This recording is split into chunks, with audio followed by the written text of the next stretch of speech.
नमस्कार दोस्तों, मैं हूं डॉक्टर विकास शर्मा और आज चर्चा करते हैं एलर्जिक राइनाइटिस के ऊपर।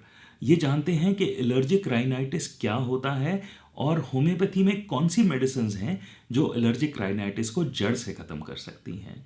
दोस्तों, होम्योपैथी में बहुत सारी मेडिसिन हैं, पर सबसे इम्पॉर्टेंट मेडिसिन है नैट्रम्यूर। दोस्तों, इस मेडिसिन के ऊपर और बाकी की दवाइयों के ऊपर आज हम विस्तार पूर्वक चर्चा करेंगे। ये भी बताएंगे कि कैसे उन दवाइयों को लेना है और आप घर बैठे कैसे अपनी एलर्जी यानी कि एलर्जिक राइनाइटिस यानी कि नाक की एलर्जी से राहत पा सकते हैं। तो दोस्तों, सबसे पहले चर्चा शुरू करते हैं कि एलर्जिक राइनाइटिस होता क्या है। एलर्जिक राइनाइटिस नाक की एलर्जी को बोलते हैं। दोस्तों, छींकें हमें अक्सर आती रहती हैं, पर छींकें जब एक अटैक में आती हैं, 10-10, 15-15 छींकें आती हैं और साथ में नाक में से खूब सारा पानी आता है, नाक में खारिश हो सकती है, गले में खारिश हो सकती है, आंखों में से पानी आ सकता है, आंखों में खारिश हो सकती है। तो दोस्तों, इसे एलर्जिक राइनाइटिस बोलते हैं यानी कि नाक की एलर्जी। दोस्तों, स्नीजिंग यानी कि छींके आना इसका एक सबसे मेन सिम्टम होता है और छींकों के साथ नाक में से पानी आना भी एक बहुत इंपॉर्टेंट साइन होता है। तो दोस्तों, अब चर्चा करते हैं कि एलर्जिक राइनाइटिस होता क्यों है।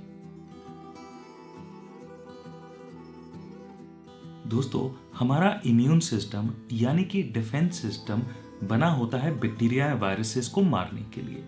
हार्मफुल चीज़ें हमारी किसी ना किसी तरह हमारी बॉडी में एंटर करती हैं उनको ख़त्म करने के लिए।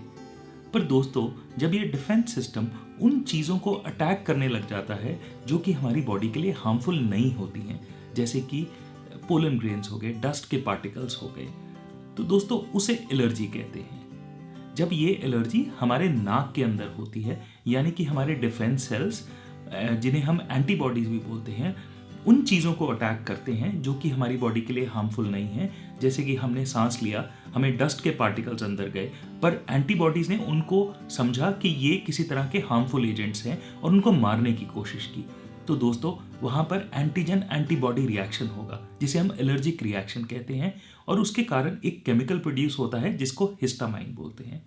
दोस्तों, हिस्टामाइन हमारी म्यूकस मेम्ब्रेन्स यानी कि नाक की लेयर्स को स्टिमुलेट करता है म्यूकस प्रोड्यूस करने के लिए और छींके आने के लिए हमारे पूरे सिस्टम को स्टिमुलेट करता है।